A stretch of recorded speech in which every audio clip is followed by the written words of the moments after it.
Ang napapansin niya ay ang kakaibang kilos ng ikalawang anak, si AJ. Nang magsimula itong kumembot-kembot, ay napakikit siya. Nang mahuli na itong suot ang high heels ng ate nito, ay ikinonsulta niya sa doktor. Nang tawagin siya nitong mamita, ay ipinaglobena na niya. Kabayaran ba ito para sa kanyang minsang nagawa noon? O ito ba ang manifestasyon ng pinitigilan niya at di magawa? Ang kanyang anak ba ang kabaligtaran ng kanyang kapalaran? Isang araw, 14 anyos na noon si AJ. Kinausap siya nito sa kwarto. Mami, dalaga na ako. Nilabanan ni Esther ang impulse na ayusin ang nakatiklop na bahagi ng kurtina o kaya linisin ang dumi sa sahig. Hindi agad siya nakasagot. Mami, narinig niyo ba ako? Anak, baka ibig niyo sabihin, binata ka na. Si Mami naman eh. Paano ko magiging binata? Nagre-regla na ako. Ha? Joke lang. How I wish. Anak, tsaka huwag niyo akong tatawagin anak, Mamsi, para tayo nasa pelikula. Basta, hindi ka babae. Mami, 2004 na. Nag-marcha na mga bakla sa Kongreso. Na-re-elect na si Gloria Macapagal Arroyo. Nakawalong operasyon na sa ilong ni si Michael Jackson. At nanalo na si Miss Universe ang kauna-unahang taga-Dominican Republic na si Amelia Vega.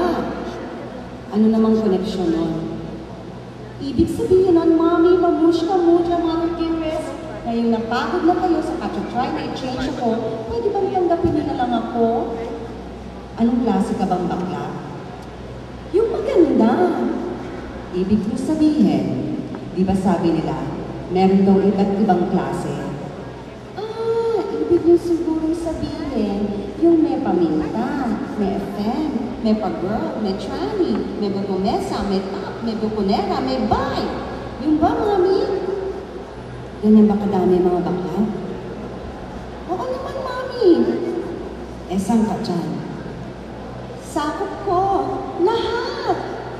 Diyos ko, AJ. Pasalamat nga kayo, Mami. In deference sa inyo, di ko na pinapalitan ang pangalan ko eh. Ang iba dyan, Strawberry, Carlota, Mimi. Bakit? Ano bang gusto mo sana? Wilhelmina. Hindi ako makapapayag. Kaya nga AJ na lang, Mami. Plain and simple AJ. Buti. Pero syempre, Mami, pag tinatanong nila kung anong ibig sabihin ng AJ, sinasabi ko, Andrea Juanita. Maghanap ka ng isang malaking globe. Paikutin mo ito ng paikutin. Pagtigil, ay bigla mong ituro ang hintuturo mo dito.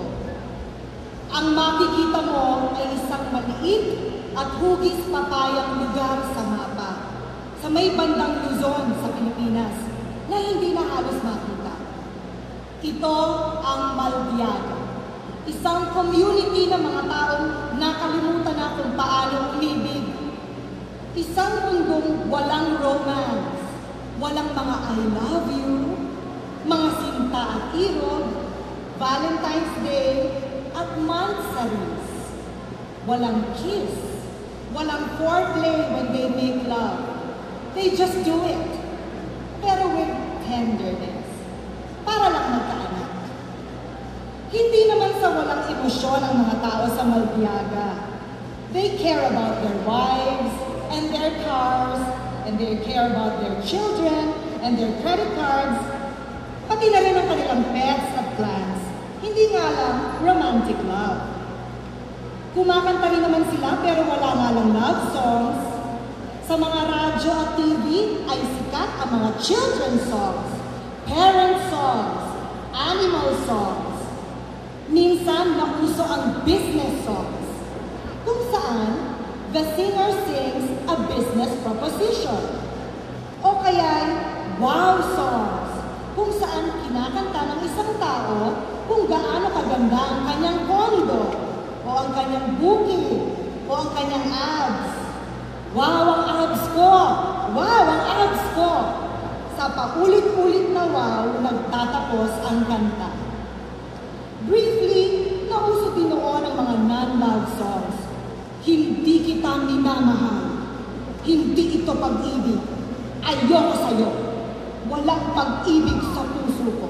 I totally unlove you. Hindi ito love song. Pero later, tinawag din dahil nauso pa rin ang gamit ng salitang pag-ibig. Ang pangalan ng singer na nagpauso nito ay kinaskas ng kung sino sa marker ng Hall of Fame. At ang natira na lang ay ang mga letrang H at M. Ang mga napapanood sa mga sinihan at TV ay puro war picture o kaya tungkol sa pagtupad ng mga pangarap o tungkol sa kung paano naitayo ang isang successful na business. Nagkaroon pa nga ng time na may sumikat na isang teleserye tungkol sa kung paano naitayo ang isang building.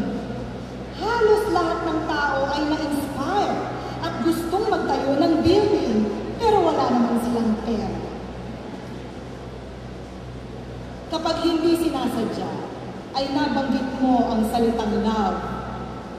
Titingnan kang parang weird ng mga kabarkada. Sa orphanage na nilakhan ni Erica noong bata pa siya, may isang nerd ang minsang nakabasa daw tungkol sa love at nangahas na ikwento ito sa mga kapwa ulila.